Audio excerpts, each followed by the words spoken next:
Here, coming to you with another Facebook video. In this one, I'm actually going to show a few new pieces that just came into inventory this week, and they are headed up to the eBay site.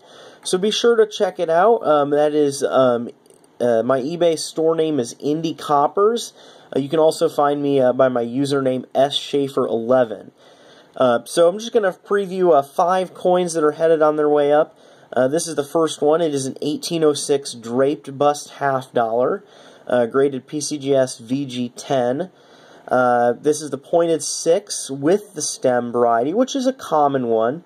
The pointed 6 refers to the numeral 6 in the date being pointed rather than having a knob. And then on the reverse, you can see that the little sprig that the eagle is clenching does have a stem. On some varieties, it does not have a stem.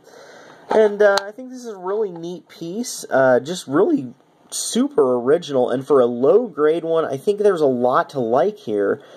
You know, a little bit of color in the periphery, some really neat die cracks.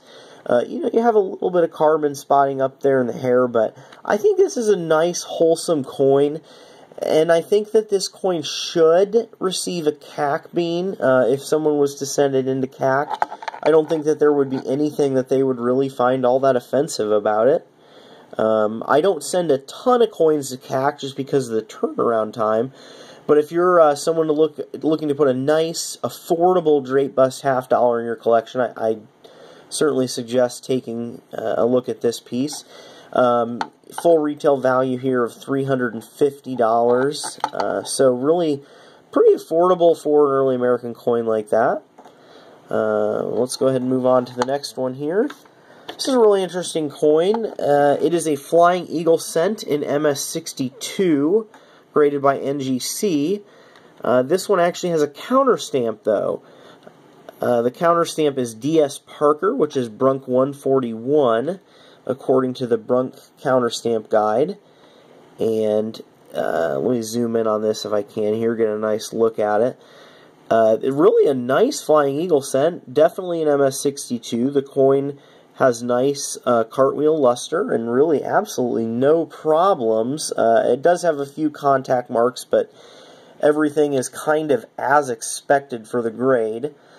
And D.S. Parker is not actually described in Brunk, but if you Google him, it appears that he was a Boston, Massachusetts dentist. So that is certainly interesting. And still kind of struggling with getting these in focus, but doing the best I can here, trying this new inventory preview video. So we'll go ahead and move on to the next one here. This is a Morgan silver dollar. It is an 1878S PCGS MS65.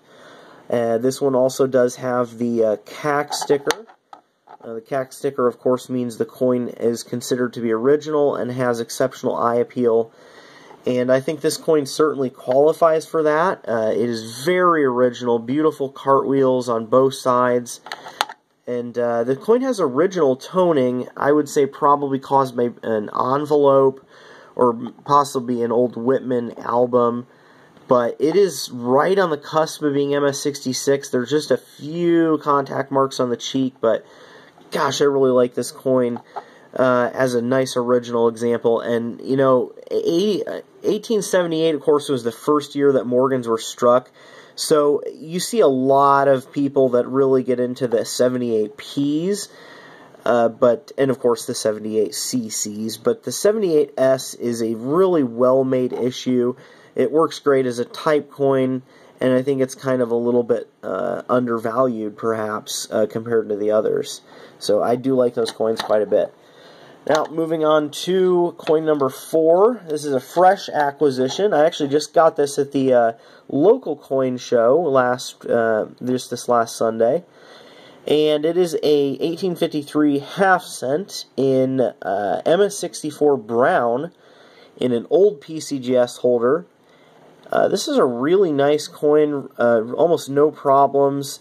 The holder is a little bit scuffy, which I can fix. I just need to put a little headlight cleaner on it and it'll come looking a lot nicer. But the coin cartwheels on both sides. The only issue is there is some verdigris on the back of the coin, but once again, very original, and I think that the carbon-free surfaces really kind of sell this coin. And perfect coin for someone looking to put a half cent in their typeset. You know, I don't think you can go wrong with this coin.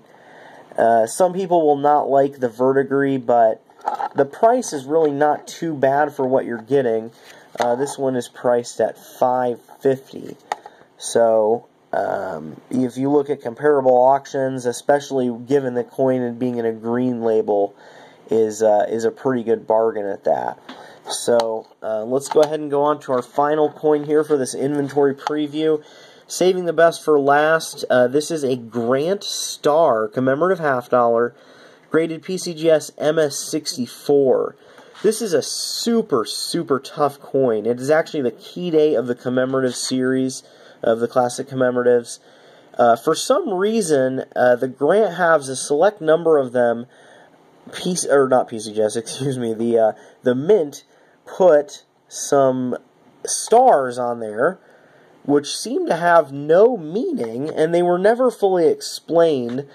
They do think that perhaps the stars were added to just make the coin more collectible, but it is a mystery.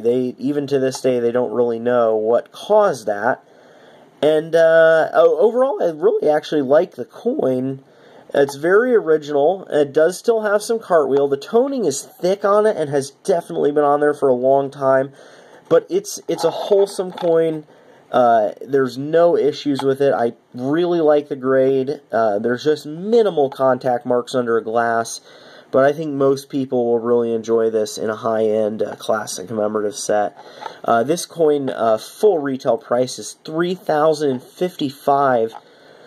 This is an interesting coin. There's not been a lot of auction activity on these in the last couple of years, and it is a rare coin, but there was an auction that just went off for an MS64 at $3,055, so that's how I have it priced.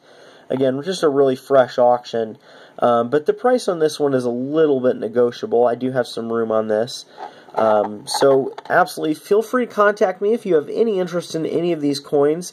They are going to be headed up onto the eBay site soon, and I look forward to sharing them with you there. And please just send me a private message if you have any interest in these coins. I'm always happy to do a deal outside of eBay so that, of course, I can save on the fees and also lower the cost for you. So thanks for watching this video, guys.